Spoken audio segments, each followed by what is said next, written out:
परमात्मने नमः। यथार्थ गीता श्रीमद् भगवत गीता अथ षोडशो अध्यायः। योगेश्वर भगवान श्री कृष्ण के प्रश्न प्रस्तुत करने की अपनी विशिष्ट शैली है। पहले वे प्रकरण की विशेषताओं का उल्लेख करते हैं जिससे पुरुष उसकी ओर आकर्षित हों। तत्पश्चात वे उस प्रकरण को स्पष्ट करते हैं। उदाहरण के लिए कर्म को लें। उन्होंने दूसरे अध्याय में ही प्रेरणा दी कि अर्जुन कर्म कर। तीसरे अध्याय में उन्होंने इंगित किया कि निर्धारित कर्म कर। निर्धारित कर्म है क्या? तो बताया यज्ञ की प्रक्रिया ही कर्म है। फिर उन्होंने यज्ञ का स्वरूप न बताकर पहले बताया कि यज्ञ आया कहां से और देता क्या है। चौथे अध्याय में 13-14 विधियों से यज्ञ का स्वरूप स्पष्ट किया जिसको करना कर्म है। यहां कर्म स्पष्ट होता है जिसका शुद्ध अर्थ है योग चिंतन, आराधना, जो मन और इंद्रियों की क्रिया से संपन्न होता है। इसी प्रकार उन्होंने अध्याय 9 में दैवी और आसुरी संपद का नाम लिया। उसकी विशेषताओं पर बल दिया कि अर्जुन आसुरी स्वभाव वाले मुझे तुच्छ कहकर पुकारते हैं। हूं तो मैं भी मनुष्य शरीर के आधार वाला, क्योंकि मनुष्य शरीर में ही मुझे यह स्थिति मिली है। किंतु आसुरी स्वभाव वाले, मूढ़ स्वभाव वाले मुझे नहीं भजते, जबकि दैवी संपत्ति से युक्त भक्तजन अनन्य श्रद्धा से मुझे उपासते हैं।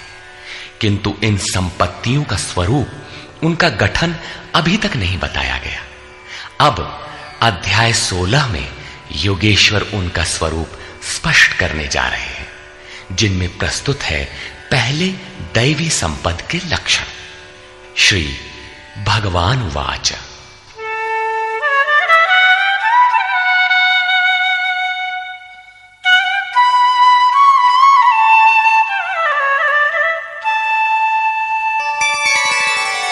अभयं सत्व संशुद्धिर् ज्ञानयोग व्यवस्थितिः दानं दमश्च यज्ञश्च स्वाध्यायस्तप आर्जवम्।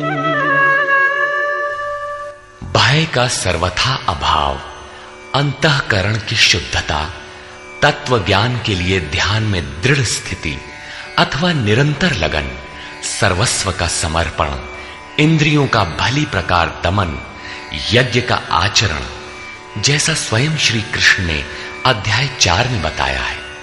संयमाग्नि में हवन, इंद्रियाग्नि में हवन, प्राण अपान में हवन और अंत में ज्ञानाग्नि में हवन, अर्थात आराधना की प्रक्रिया जो केवल मन और इंद्रियों की अंतर क्रिया से संपन्न होती है। तिल, जौ, वेदी इत्यादि सामग्रियों से होने वाले यज्ञ का इस गीतोक्त यज्ञ से कोई संबंध नहीं है। श्री कृष्ण ने ऐसे किसी कर्मकांड को यज्ञ नहीं माना। स्वाध्याय अर्थात स्वस्वरूप की ओर अग्रसर कराने वाला अध्ययन। तप अर्थात मन सहित इंद्रियों को इष्ट के अनुरूप ढालना, तथा आर्जवम शरीर और इंद्रियों सहित अंतःकरण की सरलता। अहिंसा सत्यम क्रोधस् त्यागः शान्तिरपैशुनम् दया भूतेष्वलोलुप्त्वम् मार्दवम् ह्रीरचापलम्। अहिंसा अर्थात आत्मा का उद्धार, आत्मा को अधोगति में पहुंचाना ही हिंसा है। श्री कृष्ण कहते हैं, यदि मैं सावधान होकर कर्म में न बरतूं तो इन संपूर्ण प्रजा का हनन करने वाला और वर्ण संकर का कर्ता हूं। आत्मा का शुद्ध वर्ण है परमात्मा, उसका प्रकृति में भटकना वर्ण संकर है, आत्मा की हिंसा है और आत्मा का उद्धार ही अहिंसा है। सत्य, सत्य का अर्थ यथार्थ और प्रिय भाषण नहीं है। आप कहते हैं ये वस्त्र हमारा है, तो क्या आप सच बोलते हैं? इससे बड़ा झूठ और क्या होगा? जब शरीर आपका नहीं है, नश्वर है, तो इसे ढांकने का वस्त्र कब आपका है?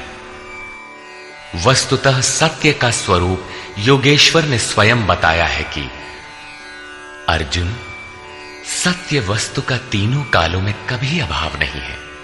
ये आत्मा ही सत्य है, यही परम सत्य है।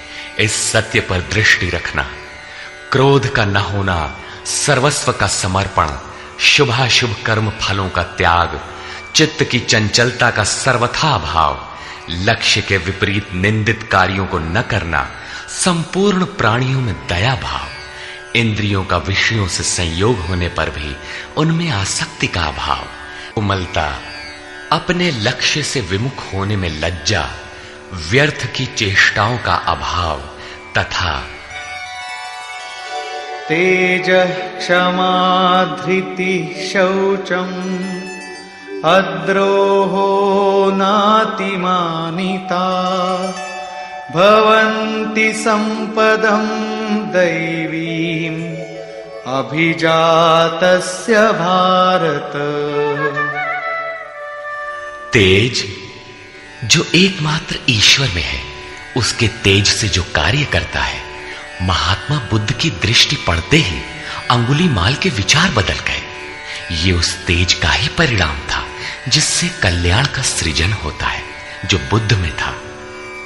क्षमा, धैर्य, शुद्धि, किसी में शत्रु भाव का न होना, अपने में पूज्यता के भाव का सर्वथा अभाव, ये सब तो हे अर्जुन दैवी संपत्ति को प्राप्त पुरुष के लक्षण हैं।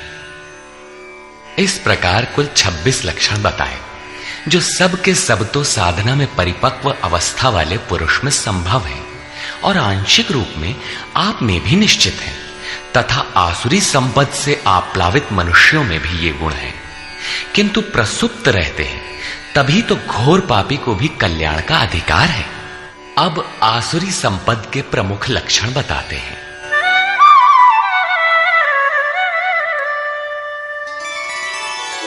दम्भो दर्पोऽभिमानश्च क्रोधः पारुष्यमेव च अज्ञानं चाभिजातस्य पार्थ संपदमासुरी।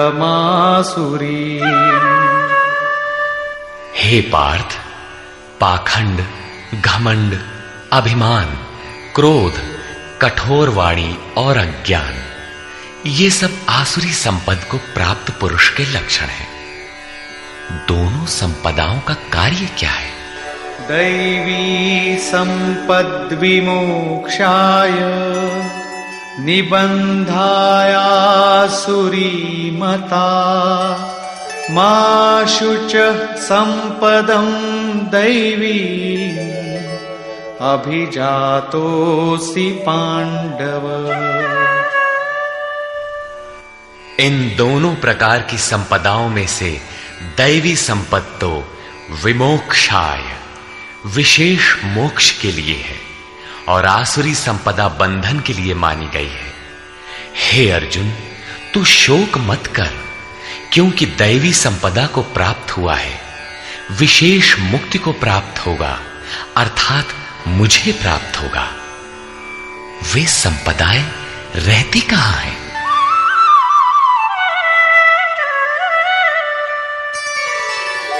द्वौ भूतसर्गौ लोकेऽस्मिन् दैव आसुर एव च दैवो विस्तरशः प्रोक्त आसुरं पार्थ मे शृणु। हे अर्जुन, इस लोक में भूतों के स्वभाव दो प्रकार के होते हैं, देवों के जैसा और असुरों के जैसा। जब हृदय में दैवी संपद कार्य रूप ले लेती है तो मनुष्य ही देवता है, और जब आसुरी संपद का बाहुल्य हो तो मनुष्य ही असुर है।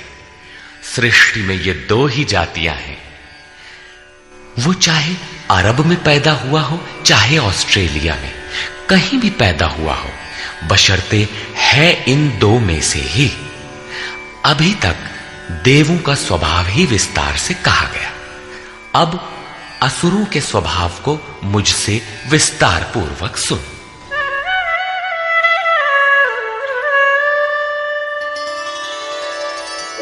प्रवृत्तिञ्च निवृत्तिञ्च जना न विदुरासुराः न शौचं नापि चाचारो न सत्यं तेषु विद्यते। हे अर्जुन, असुर लोग कार्यम कर्म में प्रवृत्त होने और अकर्तव्य कार्य से निवृत्त होना भी नहीं जानते, इसलिए उनमें न शुद्धि रहती है, न आचरण और न सत्य ही रहता है। उन पुरुषों के विचार कैसे होते हैं? असत्यम प्रतिष्ठं ते जगदाहुरनीश्वरम् अपरस्पर संभूतम् किमन्यत् काम हेतुकम्। वे आसुरी प्रकृति वाले मनुष्य कहते हैं कि जगत आश्रय रहित है, सर्वथा झूठा है और बिना ईश्वर के अपने आप स्त्री पुरुष के संयोग से उत्पन्न हुआ है, इसलिए केवल भोगों को भोगने के लिए है, इसके सिवाय और क्या है?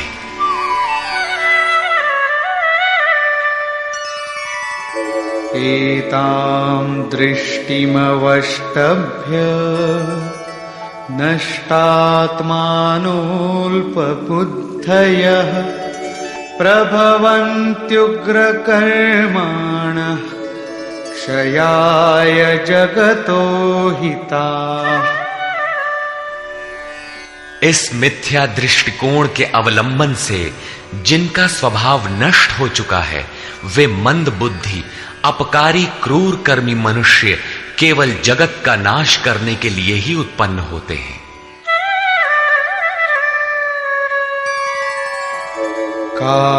काममाश्रित्य दुष्पूरम् दम्भमानमदान्विताः मोहाद् गृहीत्वात् सद्ग्राहान् प्रवर्तन्ते शुचिव्रताः। वे मनुष्य दंभमान और मद से युक्त हुए किसी भी प्रकार पूर्ण न होने वाली कामनाओं का आश्रय लेकर अज्ञान से मिथ्या सिद्धांतों को ग्रहण करके अशुभ तथा भ्रष्ट व्रतों से युक्त हुए संसार में बरतते हैं। वे व्रत भी करते हैं किंतु भ्रष्ट हैं।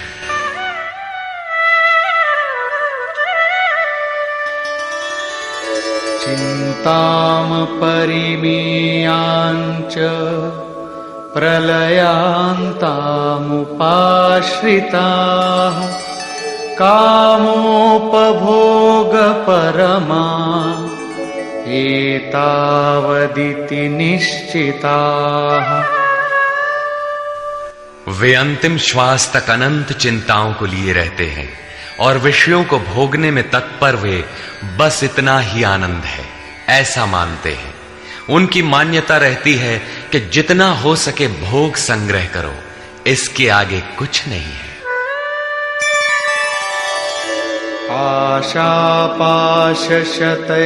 आशापाशशतैर्बद्धाः कामक्रोधपरायणाः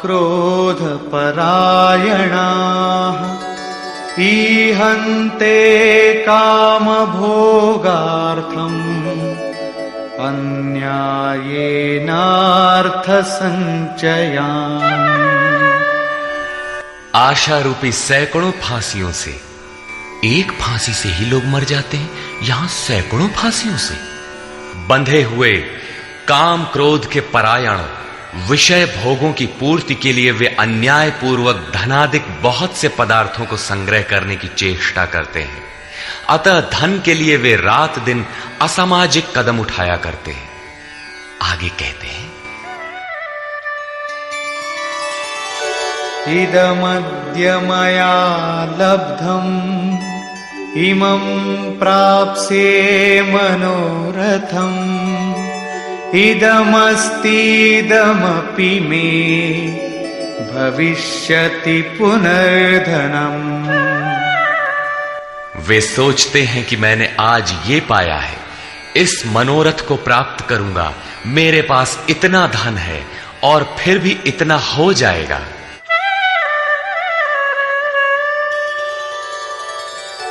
असौ मया हतः शत्रुः हनिष्ये चापरानपि ईश्वरोऽहमहं भोगी सिद्धोऽहं बलवान् सुखी। वो शत्रु मेरे द्वारा मारा गया और दूसरे शत्रुओं को भी मैं मारूंगा। मैं ही ईश्वर और ऐश्वर्य का भोगने वाला हूं। मैं ही सिद्धियों से युक्त बलवान और सुखी हूं। आढ्योऽभिजनवानस्मि कोऽन्योऽस्ति सदृशो मया यक्ष्ये दास्यामि मोदिष्य इत्यज्ञानविमोहिताः। मैं बड़ा धनी और बड़े कुटुंब वाला हूं। मेरे समान दूसरा कौन है? मैं यज्ञ करूंगा, मैं दान दूंगा, मुझे हर्ष होगा। इस प्रकार के अज्ञान से वे विशेष मोहित रहते हैं। क्या यज्ञ दान भी अज्ञान है? इस पर श्लोक 17 में स्पष्ट किया है। इतने पर भी वे नहीं रुकते, बल्कि अनेक भ्रांतियों के शिकार रहते हैं। इस पर कहते हैं,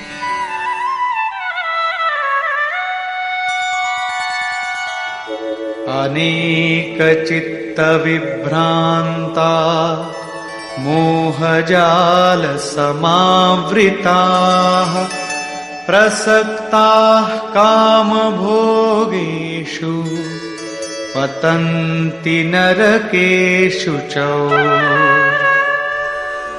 अनेक प्रकार से भ्रमित हुए चित्त वाले, मोह जाल में फंसे हुए, विषय भोगों में अत्यंत आसक्त वे आसुरी स्वभाव वाले मनुष्य अपवित्र नरक में गिरते हैं।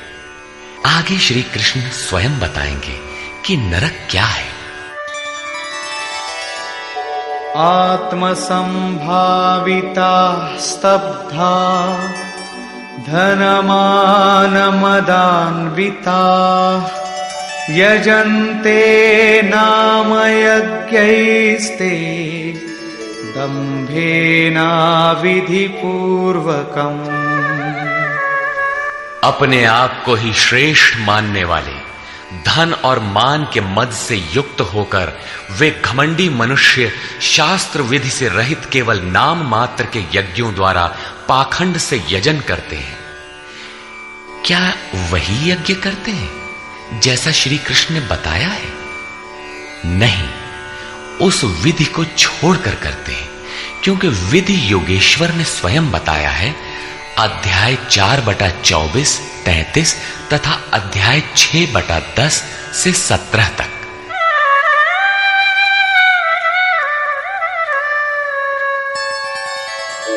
अहंकारं बलं दर्पं कामं क्रोधं च संश्रिताः मामात्मपरदेहेषु प्रद्विषन्तोऽभ्यसूयकाः। वे दूसरों की निंदा करने वाले, अहंकार, बल, घमंड, कामना और क्रोध के परायण हुए पुरुष अपने और दूसरों के शरीर में स्थित मुझ अंतर्यामी परमात्मा से द्वेष करने वाले हैं। शास्त्र विधि से परमात्मा का सुमिरन एक यज्ञ है।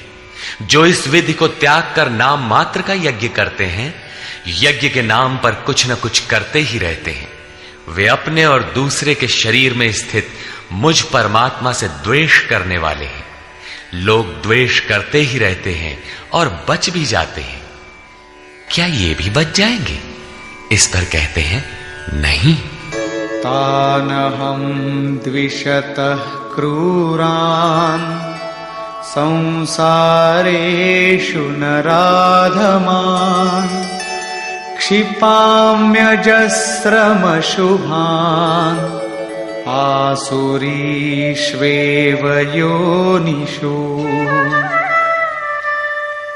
मुझसे द्वेष करने वाले उन पापाचारी क्रूर कर्मी नराधमों को मैं संसार में निरंतर आसुरी योनियों में ही गिराता हूं।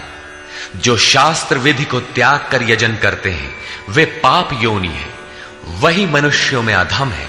इन्हीं को क्रूर कर्मी कहा गया है, अन्य कोई अधम नहीं है।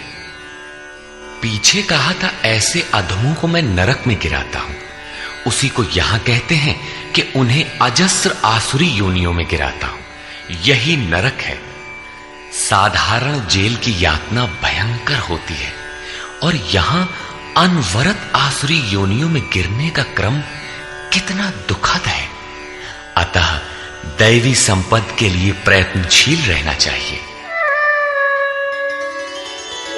आसुरीं योनिमापन्ना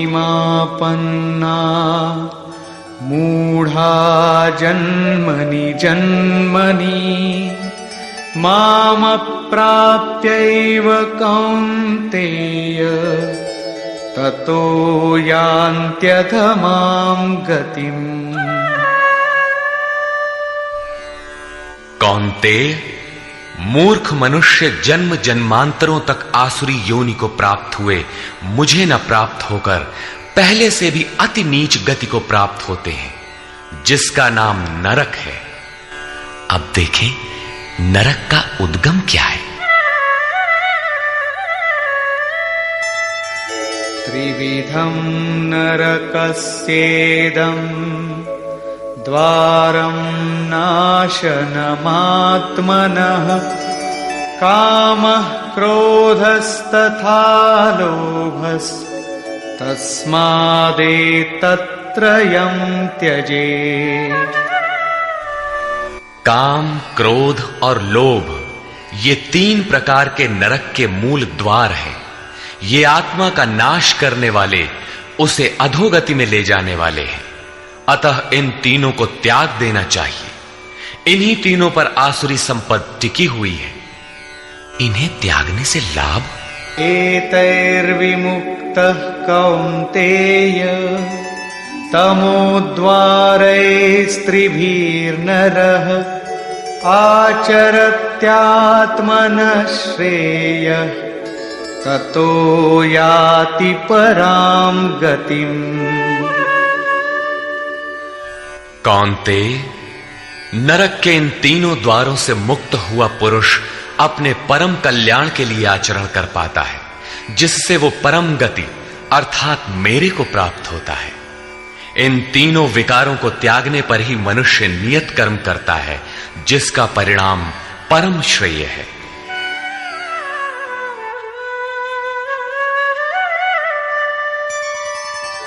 यशास्त्र विधिमुत्सृज्य वर्तते कामकारतः न स सिद्धिमवाप्नोति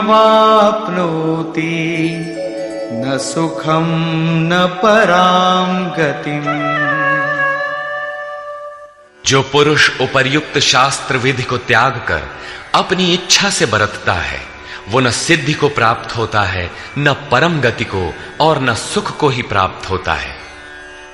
अर्थात वो शास्त्र इदम गुह्यतमम शास्त्रम, गीता स्वयं पूर्ण शास्त्र है, जिसे स्वयं श्री कृष्ण ने बताया है। तस्माच्छास्त्रं प्रमाणन्ते कार्याकार्यव्यवस्थितौ ज्ञात्वा शास्त्रविधानोक्तं कर्म कर्तुमिहार्हसि। इसलिए अर्जुन, तेरे लिए इस कर्तव्य और अकर्तव्य की व्यवस्था में कि मैं क्या करूं क्या न करूं, इसकी व्यवस्था में शास्त्र ही एक प्रमाण है। ऐसा जानकर शास्त्र विधि से नियत किए हुए कर्म को ही तुझे करना योग्य है। अध्याय 3 में भी योगेश्वर श्री कृष्ण ने नियतम कुरु कर्म त्वम, नियत कर्म पर बल दिया और बताया कि यज्ञ की प्रक्रिया ही वो नियत कर्म है और वो यज्ञ आराधना की विधि विशेष का चित्रण है जो मन का सर्वथा निरोध करके शाश्वत ब्रह्म में प्रवेश दिलाता है। यहां उन्होंने बताया कि काम, क्रोध और लोभ नरक के 3 प्रमुख द्वार हैं। इन तीनों को त्याग देने पर ही उस कर्म का अर्थात नियत कर्म का आरंभ होता है, जिसे मैंने बार बार कहा, जो परम श्रेय, परम कल्याण दिलाने वाला आचरण है। बाहर सांसारिक कार्यों में जो जितना व्यस्त है, उतना ही अधिक काम, क्रोध और लोभ उसके पास सजा सजाया मिलता है। कर्म कोई ऐसी वस्तु है कि काम, क्रोध और लोभ को त्याग देने पर ही उसमें प्रवेश मिलता है, कर्म आचरण में ढल पाता है। जो उस विधि को त्याग कर अपनी इच्छा से आचरण करता है, उसके लिए सुख सिद्धि अथवा परम गति कुछ भी नहीं है। अब कर्तव्य और अकर्तव्य की व्यवस्था में शास्त्र ही एकमात्र प्रमाण है। अतः शास्त्र विधि के ही अनुसार तुझे कर्म करना उचित है और वो शास्त्र है गीता। निष्कर्ष, इस अध्याय के आरंभ में योगेश्वर श्री कृष्ण ने दैवी संपद का विस्तार से वर्णन किया, जिसमें ध्यान में स्थिति, सर्वस्व का समर्पण, अंतःकरण की शुद्धि, इंद्रियों का दमन, मन का शमन, स्वरूप को स्मरण दिलाने वाला अध्ययन, यज्ञ के लिए प्रयत्न, मन सहित इंद्रियों को तपाना, अक्रोध, चित्त का शांत प्रवाहित रहना इत्यादि 26 लक्षण बताए, जो सब के सब तो इष्ट के समीप पहुंचे हुए योग साधना में प्रवृत्त किसी साधक में संभव है, आंशिक रूप से सब में है। तदनंतर उन्होंने आसुरी संपद में प्रधान 4-6 विकारों का नाम लिया, जैसे अभिमान, दंभ, कठोरता, अज्ञान इत्यादि, और अंत में निर्णय दिया कि अर्जुन, दैवी संपत्तो विमोक्षाय, पूर्ण निवृत्ति के लिए है, परम पद की प्राप्ति के लिए है, और आसुरी संपद बंधन और अधोगति के लिए है। अर्जुन, तू शोक न कर, क्योंकि तू दैवी संपद को प्राप्त हुआ है। ये संपदाएं होती कहां हैं? उन्होंने बताया कि इस लोक में मनुष्यों के स्वभाव 2 प्रकार के होते हैं, देवताओं जैसा और असुरों जैसा। जब दैवी संपद का बाहुल्य होता है तो मनुष्य देवताओं जैसा होता है, और जब आसुरी संपद का बाहुल्य होता है तो मनुष्य असुरों जैसा है। सृष्टि में बस मनुष्यों की 2 ही जाति हैं, चाहे वह कहीं पैदा हुआ हो, कुछ भी कहलाता हो। तत्पश्चात उन्होंने आसुरी स्वभाव वाले मनुष्यों के लक्षणों का विस्तार से उल्लेख किया। आसुरी संपत्ति को प्राप्त पुरुष कर्तव्य कर्म में प्रवृत्त होना नहीं जानता और अकर्तव्य कर्म से निवृत्त होना नहीं जानता। वह कर्म में जब प्रवृत्त ही नहीं हुआ तो न उसमें सत्य होता है, न शुद्धि और न आचरण ही होता है। उसके विचार में जगत आश्रय रहित, बिना ईश्वर के, अपने आप स्त्री पुरुष के संयोग से उत्पन्न हुआ है। अतः केवल भोग भोगने के लिए है, इससे आगे क्या है? यह विचार कृष्ण काल में भी था, सदैव रहा है। केवल चार्वाक ने कहा हो ऐसी बात नहीं है। जब तक जनमानस में दैवी आसुरी संपद का उतार चढ़ाव है तब तक रहेगा। श्री कृष्ण कहते हैं, वे मंद बुद्धि वाले पुरुष सबका अहित अर्थात कल्याण का नाश करने के लिए ही जगत में पैदा होते हैं। वे कहते हैं, मेरे द्वारा यह शत्रु मारा गया, उसे मारूंगा। इस प्रकार अर्जुन, काम क्रोध के आश्रित वे पुरुष शत्रुओं को नहीं मारते, बल्कि अपने और दूसरों के शरीर में स्थित मुझ परमात्मा से द्वेष करने वाले हैं। तो क्या अर्जुन ने प्रण करके जयद्रथादि को मारा? यदि मारता है तो आसुरी संपद वाला है, उन परमात्मा से द्वेष करने वाला है। जबकि अर्जुन को श्री कृष्ण ने स्पष्ट कहा कि तू दैवी संपत्ति को प्राप्त हुआ है, शोक मत कर। यहां भी स्पष्ट हुआ कि ईश्वर का निवास सबके हृदय देश में है। स्मरण रखना चाहिए कि कोई तुम्हें सतत देख रहा है, अतः सदैव शास्त्र निर्दिष्ट क्रिया का ही आचरण करना चाहिए, अन्यथा दंड प्रस्तुत है। योगेश्वर श्री कृष्ण ने पुनः कहा कि आसुरी स्वभाव वाले क्रूर मनुष्यों को मैं बारंबार नरक में गिराता हूं। नरक का स्वरूप क्या है? तो बताया, बारंबार नीच अधम योनियों में गिरना एक दूसरे का पर्याय है। यही नरक का स्वरूप है। काम, क्रोध और लोभ नरक के 3 मूल द्वार हैं। इन तीनों पर ही आसुरी संपत्ति टिकी हुई है। इन तीनों को त्याग देने पर ही उस कर्म का आरंभ होता है जिसे मैंने बार बार बताया है।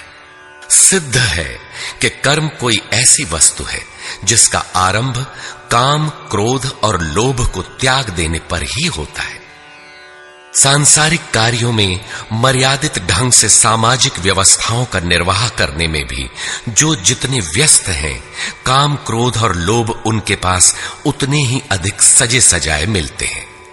वस्तुतः इन तीनों को त्याग देने पर ही परम में प्रवेश दिलाने वाले निर्धारित कर्म में प्रवेश मिलता है। इसलिए मैं क्या करूं, क्या न करूं, इस कर्तव्य और अकर्तव्य की व्यवस्था में शास्त्र ही प्रमाण है। कौन सा शास्त्र? यही गीता शास्त्र। किमन्ययी शास्त्र विस्तरयः। इसलिए इस शास्त्र द्वारा निर्धारित किए हुए कर्म विशेष अर्थात यज्ञार्थ कर्म को ही तू कर। इस अध्याय में योगेश्वर श्री कृष्ण ने दैवी और आसुरी दोनों संपदाओं का विस्तार से वर्णन किया। उनका स्थान मानव हृदय बताया, उनका फल बताया। अतः ओम तत्सदिति श्रीमद् भगवद गीता सूपनिषत्सु ब्रह्म विद्यायाम योग शास्त्रे श्री कृष्णार्जुन संवादे दैवासुर संपद विभाग योगो नाम षोडशो अध्यायः। इस प्रकार स्वामी अड़गड़ानंद कृत श्रीमद् भगवद गीता के भाष्य यथार्थ गीता का 16वां अध्याय पूर्ण होता है। हरि ओम तत्सत।